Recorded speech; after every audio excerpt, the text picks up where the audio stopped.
안녕하세요, 여러분들의 데이업 금융 멘토 정현우 인사드리겠습니다. 오늘 시간도 핵심만 쏙쏙 뽑아서 종목에 대한 내용 전달 드리도록 하겠습니다. 오늘 같이 살펴볼 기업은 우리금융지주가 되겠습니다. 이 종목 말씀드리 앞서가지고 한 가지 이야기 먼저 드리고 시작하겠습니다.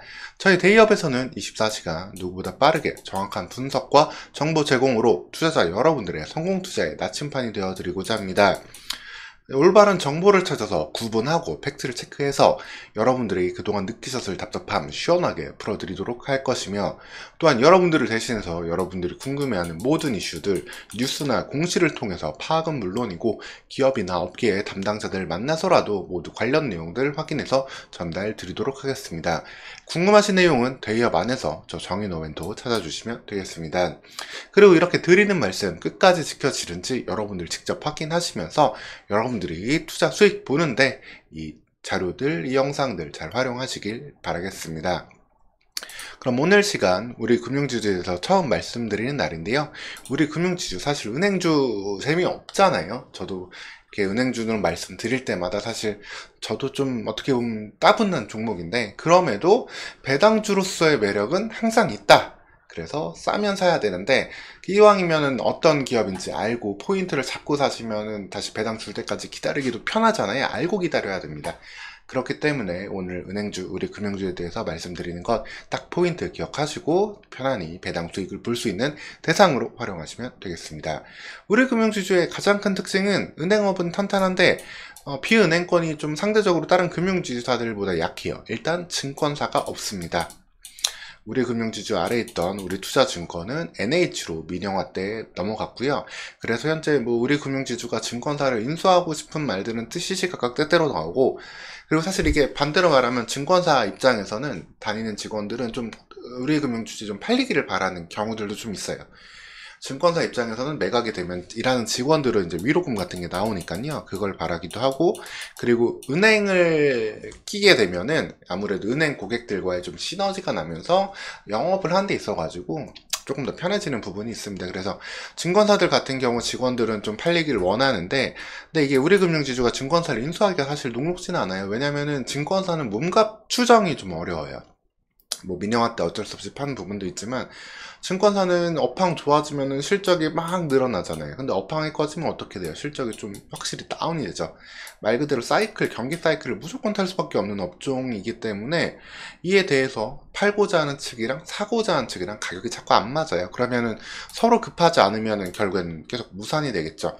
그래서 우리금융지주가 2분기에는 조금 사고를 하나 쳤습니다. 우리은행이 이제 ELS 해지 운용을 하면서 1,000억 원대 손실을 보고 관련된 손익이 이제 뒤에 보시겠지만 분기 손익에 들어갔거든요. 즉 이게 증권사가 없다 보니까 이 부분에서 좀 약점을 보였어요. 이제 해지 운용을 해야 되는데, 쉽게 말씀드리면 ELS는 일정 그 지수 주권을 충족하면, 주식이나 지수가 일정한 뭐 30%나 40% 이상 빠지지 않으면 약속된 그 이자, 약속된 쿠폰을 주는 상품인데, 이게 그러면은 만약에 지수가 10% 빠져 있는데 그럼 고객들한테는 뭐 3%로 수익을 줘야 된다고 보세요. 그러면은 이거를 방어하기 위한 해지 운용을 한다라고 하거든요. 근데 이게 파생 모델 리스크가 없다, 이걸 운용할 모델이 딱히 없다 보니까 좀 이 부분에서 실수를 좀 거하게 하면서 2분기에 좀 손실을 봤습니다. 하지만 사실 이렇게 손실 봤다고 해도 전체 이익 사이즈에서 보면은 미미하기 때문에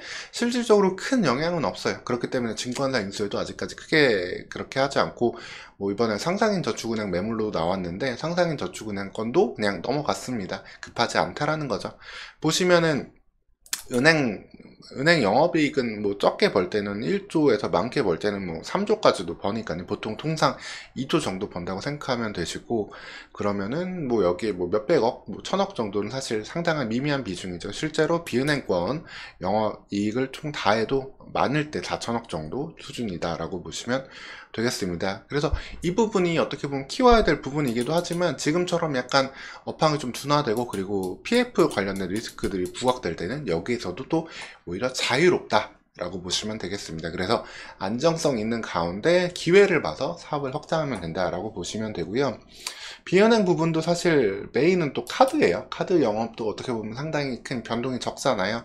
유일하게 상장된 상장사인 삼성카드는 제가 별도 영상으로도 올려드렸는데, 보시면 알겠지만 카드사도 사실 특별히 그렇게 크게 질 게 없어요. 물론 뭐 카드론이나 이런 것들 좀 과하게 돼가지고 그게 연체가 되면 관련된 담보를 쌓아야 됐지만 관련해서는 이미 또 관련된 이자율은 상당히 또 높기 때문에 해당 부분은 오히려 또 기회가 된다라고 보시면 되겠습니다. 그래서 카드사 순이익도 일정하게 유지되는 걸 볼 수 있고 새로 인수한 캐피탈 통해서도 순이익을 볼 수 있습니다.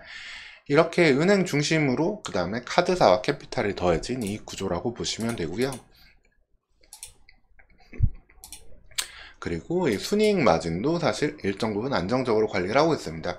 통상적으로 금리가 올라가면은 은행들한테 좋은 거 아니냐라는 그런 생각이 있잖아요. 왜냐면은 일단 대출할 수 있는 금리가 높아지고 그러면서 예금 금리는 적당히 조절을 하게 되면은 이 예대 마진 차이가 확 늘어나게 되니까요. 이 NIM은 이 예대 마진, 요 예금과 대출 금리의 차이입니다. 이거를 얼마나 좀 늘릴 수 있는 거야 하지만 사실 시중은행들은 여기서 마음껏 늘리지도 못해요. 안 그래도 이자 장사한다, 이자놀이 한다 하면서 횡재세니 또 뭐 상생금융인이 이야기를 하고 있기 때문에 그래서 금리가 막상 올라가도 그리고 금리가 좀 떨어져도 이 부분에서 받는 영향은 제한적이다. 계속해서 일정 수준의 범위 내에서 NIM을 관리하고 있다라고 보시면 되겠습니다. 그리고 이제 기업 대출 부문을 어느 정도 좀 비중을 높이면서 이제 기업 금융도 좀 착실히 다시 한번 바닥을 다지고 있는 우리 금융 주주가 되겠고요. 그리고 자기 자본 비율도 안정적으로 볼 수 있는데 물론 이 CET1 비율이 그렇게까지 높지는 않아요. 이걸 13%대까지 끌어 올려야 되는데 이는 BIS보다도 조금 더 면밀한 지표라고 보시면 되겠습니다. 이 티어 1보다 바로 환영금할 수 있는 자기 자본만 가지고 뽑은 더 세심화된, 더 정교화된 BIS라고 보시면 되는데 이 부분을 좀 관리해야 되는 이유도 있다 보니까 그래서 M&A 좀 소극적이다 라고 보시면 되겠습니다. 하지만 언제든 좀 가격 맞는 매물이 증권사든 저축은행이든 나오면 바로 할 건데 이 부분에 대해서는 한번 좀 추이를 보면서 기다려야 되겠습니다. 좀 비은행권 수익도 이왕이면 늘어나면 더 좋은 거니까요. 이렇게 보시면 되고 그리고 전체적으로 봤을 때 배당 성향이 한 28%대로 상당히 안정적인 수준 보여주고 있고 배당 수익률도 8에서 10% 정도 보여주고 있습니다. 현재 하나금융지주랑 우리금융지주 두 곳은 분기 배당을 실시하고 있거든요. 분기별로 뭐 총 배당금이 이제 1,000원이다라고 하면은 분기에 뭐 쉽게 말씀드려서 뭐 200원, 200원, 200원 배당하다가 400원 연말에 배당 이렇게 하는 식으로 하는데 그렇기 때문에 배당주로서의 더 가치가 더 훨씬 더 좋아졌다라고 볼 수 있겠습니다. 뭐 연말에만 한번 배당 한탕 딱 하는 그런 형태가 아니기 때문에 꾸준하게 배당받을 수 있는 종목으로 갖고 가다가 조금 주가가 오르면 팔고 그 다음에 주가가 떨어지면 다시 배당 성향 배당 기대하면서 살 수 있는 그런 접근이 가능하다라고 보시면 되겠습니다. 전체적으로 실적도 그래서 크게 변동은 없는데 앞서 말씀드렸던 저 ELS 해지운용권 때문에 2분기에만 좀 손익이 좀 깨졌어요. 2분기에만. 하지만 다시 3분기에 바로 만회하는 모습을 보여주고 있고요. 이런 해프닝 제외하면은 다시 한번 꾸준한 영업이익 3조대의 당기순이익을 기대해 볼 수 있겠습니다. 이게 다 바로 배당으로 갈 수 있는 재원이다라고 보시면 되시고요.